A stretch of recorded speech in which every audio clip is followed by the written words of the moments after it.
রাত তখন ৩:৪২।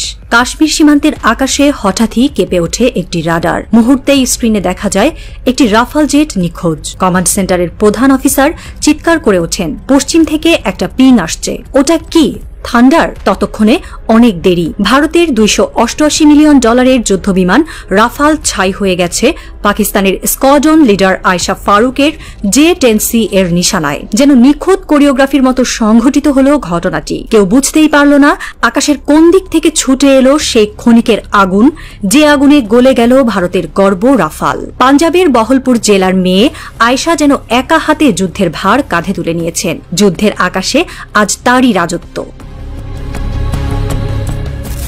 2013 সালে পাকিস্তান বিমান বাহিনীর প্রথম নারী ফাইটার পাইলট হিসেবে মনোনীত হন আয়েশা। তার যাত্রা শুরু হয়েছিল একান্তই ব্যক্তিগত সংগ্রাম থেকে। ছোটবেলা বাবাকে হারান, মায়ের হাতে একা বেড়ে ওঠা, সব মিলিয়ে জীবনের শুরুটা সহজ ছিল না। কিন্তু এই নারী তার আত্মবিশ্বাস, অধ্যাবসায় এবং চূড়ান্ত শৃঙ্খলার মাধ্যমে নিজেকে রূপান্তর করেন পাকিস্তানের ওয়ার হিরোতে।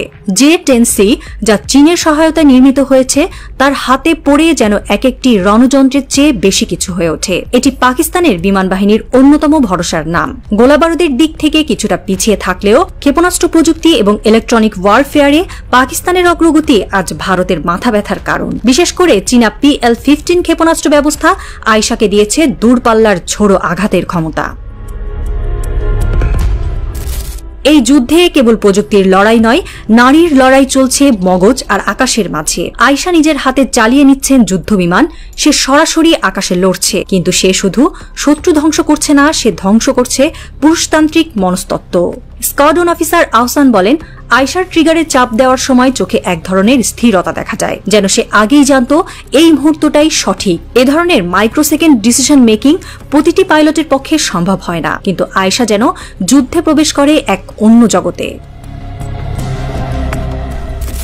পাকিস্তানের রাওয়ালপিন্ডিতে অবস্থিত এয়ারবেস থেকে উড্ডয়নের আগে আয়েশা দীর্ঘ সময় কাটান একান্তে। তার রুটিনে থাকে শ্বাস প্রশ্বাস নিয়ন্ত্রণের চর্চা, বিমান প্রযুক্তির ডায়াগ্রাম স্টাডি এবং স্যাটেলাইট তথ্য পর্যালোচনা। এমনকি যুদ্ধ শুরুর ঘণ্টাখানেক আগে সে নীরবে নিজের মা ও বোনের ছবি একবার দেখে নেন, তারপর ট্যাক্সি রানে উঠে পড়েন। যুদ্ধের দিন ভোরবেলা 4:17 আয়েশা তার প্রথম মিশনে উড়াল দেন। তার নিশানা ছিল ভারতীয় বিমান বাহিনীর ফ্ল্যাঙ্কার এক্সড্রনের রাফাল ইউনিট। গন্তব্য চিহ্নিত করার পর মাত্র 27 সেকেন্ডে আক্রমণ, 8.7 সেকেন্ডে ধ্বংস এবং 4 সেকেন্ডে নিখোঁজ। এটাই ছিল আয়েশার অপারেশন টাইমলাইন।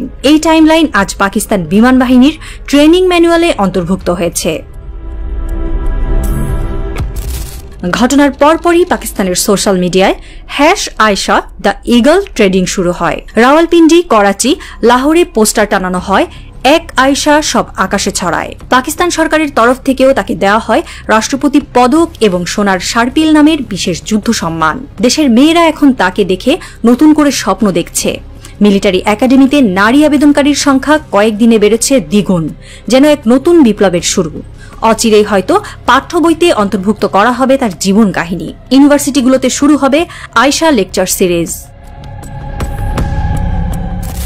রাত 2:57। আয়েশা ফিরে এসেছেন তার হ্যাঙ্গারে। বাইরে তুষারপাত শুরু হয়েছে, বিমানের ডানায় জমে আছে বরফ, কিন্তু তার চোখে ক্লান্তি নেই। কেউ জিজ্ঞাসা করে, আরেকটা মিশন যদি আসে? সে হেসে বলে, আমি তৈরি। সেই হাসির নিচে চাপা পড়ে থাকে কতগুলো রাত জেগে পড়া টেকনিক্যাল ম্যানুয়াল, শত শত ঘন্টা সিমুলেটর অনুশীলন আর হাজারো পুষে রাখা রাগ। আয়েশা জানেন এই লড়াই কেবল আকাশের নয়, এই লড়াই পুরনো ধ্যান ধারণা, সীমান্ত, জাতীয় অহংকার এবং পুরুষতান্ত্রিকতার বিরুদ্ধে। তার গল্প এখানেই শেষ নয়। পাকিস্তানের সামরিক সূত্রগুলো বলছে তাকে এখন একটি বিশেষ টাস্ক ফোর্সে অন্তর্ভুক্ত করা হয়েছে, যার মিশন আগামী 6 মাসের মধ্যে সীমান্তে সম্ভাব্য সব ধরনের শত্রু ড্রোন ও বোমারু বিমান হানার প্রতিরোধ গড়ে তোলা। আকাশে আগুন জ্বলছে, কিন্তু সেই আগুন থেকে জন্ম নিচ্ছে নতুন এক আয়েশা, যে শুধু রাফাল ধ্বংস করে না, ভেতর ভেতর ধ্বংস করে দেয় মোদিকে, পাকিস্তানকে বিপর্যস্ত দেখিয়ে ইলেকশন জয়ের স্বপ্নকে।